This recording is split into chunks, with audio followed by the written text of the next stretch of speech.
François Xavier, les playdowns, ça y est, c'est parti. Premier match contre Nîmes, victoire à domicile, 3-0, le tarif local, mais quand même une qualité de jeu pas au top.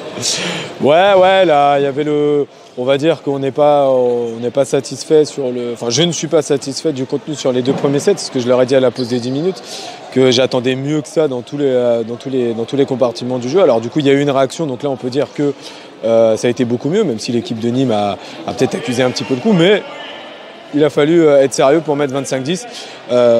Donc voilà, donc je suis assez content du 3e set, moins du contenu des 2 secondes, mais bon, encore un 3-0 à la maison, il faut savourer, il faut profiter, parce qu'après, il y a encore des grosses équipes et on ne sait pas jusqu'à quand ça tiendra. Ouais, on en est qu'au premier match, il y en a 10, donc il y aura des belles rencontres contre Bordeaux notamment. Ça sera à suivre. Ouais. Aujourd'hui, on a vu une équipe de Quimper sûr de son affaire, mais qui n'a pas mis forcément tellement d'envie. Moi, je mettrai en avant quand même Kim qui, du début à la fin, a joué au taquet. Elle a été MVP et c'est tout à fait normal d'ailleurs. Voilà, elle était un peu isolée sur la manière de faire, je trouvais. Ouais, après je trouve qu'il y a d'autres joueuses aussi qui sont battues là-dedans. Moi, j'ai rien à leur reprocher en termes d'engagement. Après, c'est surtout en termes d'exigence par rapport à ce qu'on sait faire et par rapport à ce qu'on doit faire sur une équipe comme ça, notamment au bloc où la réception adverse a été en difficulté, et donc du coup on savait que certes la passeuse était un petit peu folle dans son jeu, elle pouvait jouer en 4, en 2, sur de la pipe, sur de la 3 mètres en 1, on le savait, mais par contre on n'a pas le droit d'être aussi de ne pas être agressif dans ces moments-là. Voilà, il faut qu'on soit plus exigeant et plus agressif sur situation minimale. Et voilà, et c'est ce que je leur disais notamment à la pause des 10 minutes, ou sur transition, sur balle haute, là, sur défense, ou que ce soit sur toutes les situations minimales adverses, où il fallait qu'on soit plus performant en bloc. Ce qu'on a fait sur le 3e set, c'est vrai. Alors quand on démarre une saison avec l'objectif des playoffs, voire peut-être déposer la timbale et monter en Liga, et qu'on se retrouve au playdown, c'est pas simple. C'est quoi le discours d'un coach pour remobiliser son équipe, parce qu'automatiquement il y a un coup d'arrêt malgré tout. Ouais, bien sûr. Psychologiquement c'est évident. Donc pour redémarrer, pour repartir sur une nouvelle saison quelque part. Ouais.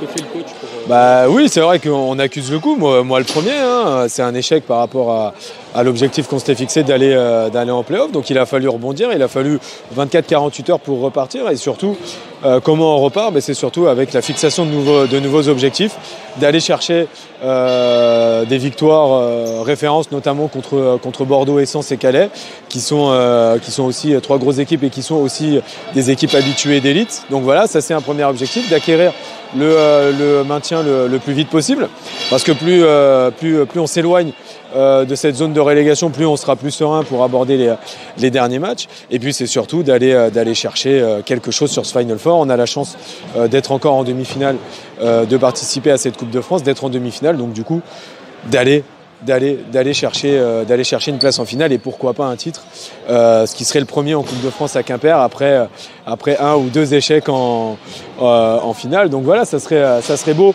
d'aller chercher ce trophée pour clôturer la saison et pour surtout embellir cette saison qui on est toujours invaincu en domicile, on est le 5 mars, et donc du coup qui viendrait aussi mettre une petite cerise sur le gâteau par rapport à ses performances à domicile, qui n'entachera pas bien évidemment le manque de régularité à l'extérieur. Mais bon, retenons le positif et surtout projetons-nous sur des objectifs positifs surtout. Et ce Final Four, là, il y a une possibilité pour qu'il se joue à Quimper d'ailleurs?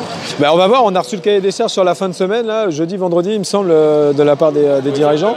Donc du coup voilà, on essaye de travailler en coulisses là, de s'activer un petit peu pour voir si c'est faisable. Parce que la salle, déjà elle est déjà prise par d'autres activités sportives de la ville. Donc du coup on va voir un petit peu comment ça se passe.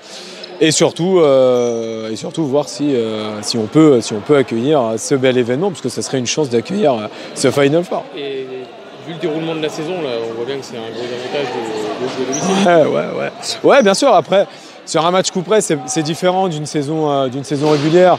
Donc du coup, voilà, c'est pas le même enjeu. On sait qu'à la fin de ce match-là, soit on est éliminé, soit au contraire, on continue vers la quête de ce trophée. Donc voilà, ce sera pas la même pression, mais c'est sûr que si on est à domicile, ça sera un petit plus. Le public, la salle, le déplacement pour les autres équipes, parce que c'est Bordeaux, Istres et Calais, donc c'est pas à côté. Donc du coup, c'est sûr, on le sait.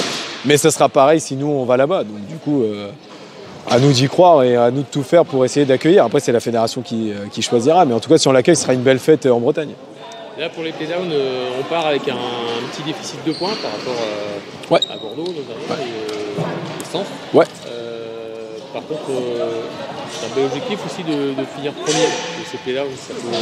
Ouais, bah déjà c'est de passer Saint-Laurent un petit peu là, c'est d'aller chercher ce top 3. Et une fois qu'on est dans ce top 3, c'est d'aller chercher un petit peu plus haut là. Donc du coup, c'est pour ça que je parlais tout à l'heure de match d'aller chercher des victoires contre Sens et Calais parce que c'est des grosses équipes de l'autre poule, même si elles sont en play-down. Sens était en play-off malheureusement pour elles jusqu'à la dernière journée, jusqu'à la victoire de Rennes en match en retard. Donc du coup, elles aussi elles vont avoir à cœur de montrer qu'elles auraient pu, voire dû aller en play-off. Donc c'est pour ça que ça va être des gros matchs. Et en plus, l'année dernière, Quimper et Sens étaient en play-off. Donc du coup, il y a peut-être une petite revanche à prendre sur l'année dernière, on va dire. Je crois qu'il y a eu une victoire de chaque côté, ou il me semble.